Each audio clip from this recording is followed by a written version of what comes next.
ಸಂತ್ರಸ್ತ ಮಹಿಳೆಯ ಕಿಡ್ನಾಪ್ ಆರೋಪ ಪ್ರಕರಣದಲ್ಲಿ ಈಗ ಭವಾನಿ ರೇವಣ್ಣ ಅವರಿಗೂ ಕೂಡ ಬಂಧನ ಭೀತಿ ಎದುರಾಗಿದೆ. ಇವತ್ತು ಎಸ್ಐಟಿ ಅಧಿಕಾರಿಗಳು ಭವಾನಿ ರೇವಣ್ಣ ಅವರನ್ನ ವಿಚಾರಣೆಗೆ ಒಳಪಡಿಸುವ ಸಲುವಾಗಿ ಹೊಳೆನರಸೀಪುರಕ್ಕೆ ಆಗಮಿಸ್ತಾರೆ ಅಂತಕ್ಕಂಥ ಮಾಹಿತಿ ಲಭ್ಯ ಆಗಿದೆ. ಆ ಹಿನ್ನೆಲೆಯಲ್ಲಿ ಈಗ ಹೊಳೆನರಸೀಪುರದ ನಿವಾಸದ ಬಳಿ ನಾವಿದ್ದೇವೆ.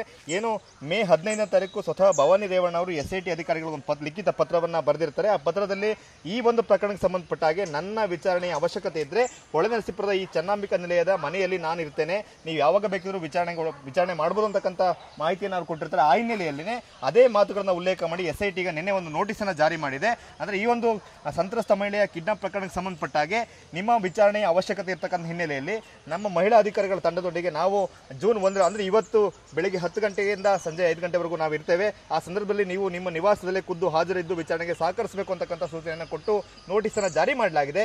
ಆದರೆ ನಿನ್ನೆ ಏನು ಬೆಂಗಳೂರಿನ ಜನಪ್ರತಿನಿಧಿಗಳ ನ್ಯಾಯಾಲಯದಲ್ಲಿ ಭವಾನಿ ರೇವಣ್ಣ ಅವರ ನಿರೀಕ್ಷಣಾ ಜಾಮೀನು ಅರ್ಜಿ ವಜಾಗಿರ್ತಕ್ಕಂಥ ಹಿನ್ನೆಲೆಯಲ್ಲಿ ಅವರನ್ನ ಬಂಧನ ಮಾಡ್ತಾರೆ ಅಂತಕ್ಕಂಥ ಮಾತುಗಳು ಕೇಳಿ ಬರ್ತಾ ಇದೆ. ಸೊ ವಿಚಾರಣೆಗೆ ಹಾಜರಾದರೆ ಬಹುತೇಕ ಭವಾನಿ ರೇವಣ್ಣ ಅವರ ಬಂಧನ ಆಗ್ತಕ್ಕಂಥ ಸಾಧ್ಯತೆ ಇದೆ ಅಂತಕ್ಕಂಥ ಮಾತುಗಳು ಕೂಡ ಕೇಳಿ ಬರ್ತಿದೆ. ಹಾಗೆಯೇ ಭವಾನಿ ರೇವಣ್ಣ ಅವರು ಇವತ್ತು ವಿಚಾರಣೆಗೆ ಹಾಜರಾಗ್ತಾರೆ ಅಂತಕ್ಕಂಥ ಪ್ರಶ್ನೆ ಕೂಡ ಇದೆ. ಆದರೆ ಎಸ್ಐಟಿ ಅಧಿಕಾರಿಗಳಂತೂ ಇಲ್ಲಿ ನಿಮ್ಮ ಉಬ್ಬಿದ ರಕ್ತನಾಳಗಳ ಸಮಸ್ಯೆಗೆ ಎವಿಸ್ ಆಸ್ಪತ್ರೆಯಲ್ಲಿ ಕೇವಲ 30 ನಿಮಿಷದ ಲೇಸರ್ ಚಿಕಿತ್ಸೆಯೊಂದಿಗೆ ಮುಕ್ತಿ ಹೊಂದಬಹುದು. ಹೆಚ್ಚಿನ ವಿವರಗಳಿಗಾಗಿ ಸಂಪರ್ಕಿಸಿ 8088837300. ಬರ್ತಾರೆ. ಬೆಂಗಳೂರಿಂದ ಆಗಲೇ ಎಸ್ಐಟಿ ತಂಡ ಹೊರಟಿದೆ. ಸೊ ಖುದ್ದು ಇಲ್ಲಿಗೆ ಬರ್ತಾರೆ. ಅವರು ಹೊಳೆನರಸೀಪುರದ ಈ ನಿವಾಸಕ್ಕೆ ಬರ್ತಾರೆ.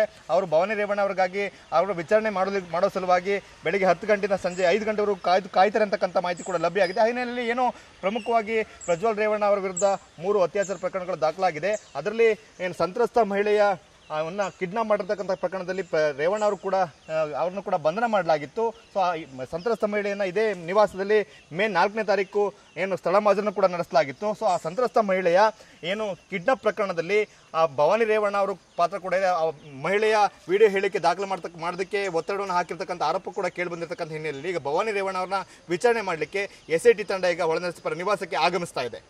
ಕ್ಯಾಮರಾಮನ್ ಮಹೇಶ್ ಜೊತೆ ಮಂಜುನಾಥ್, KB, TV9 ಹಾಸನ.